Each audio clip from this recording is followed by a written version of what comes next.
pas évident non plus.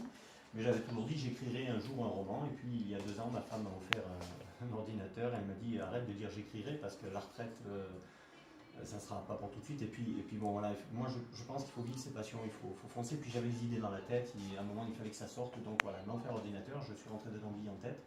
14 mois, entre le début des premiers mots et puis la fin des corrections, 14 mois de travail avec la juge d'instruction de Marseille qui m'a donné beaucoup de main. Voilà, je la remercie vivement. Avec l'état-major aussi de Marseille, puisqu'une partie se déroule à Paris, une partie à Marseille et une partie. Enfin, il y a des flashbacks, voilà. Mais bon, c'est une passion, et d'ailleurs j'ai le suivant dans la tête et je commence à avoir des phrases qui me viennent la nuit, des personnages qui naissent le jour, il va falloir que je me mette, que je m'y mette. Je vois Martine qui sourit, je pense qu'elle doit connaître ça. Voilà, donc, voilà. Et l'expérience était quand même d'autant plus hasardeuse, d'autant plus redoutable que vous avez une femme qui est extrêmement compétente dans le domaine de l'écriture.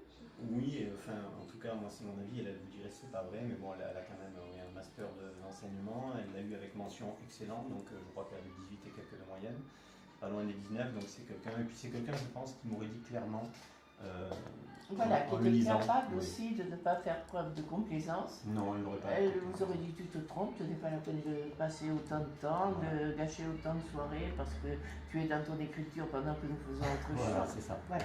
Et donc voilà, quand elle l'a lu, je vous racontais l'anecdote tout à l'heure, mais c'est vrai que moi je rentrais du travail, il était 6h du matin, elle l'a lu entre l'avant-veille et puis la nuit, elle m'avait dit j'arrêterai à 11h et elle m'a laissé un message en me disant il est 3h du matin, je me couche enfin, tu m'as scotché, enfin il y avait un petit message qui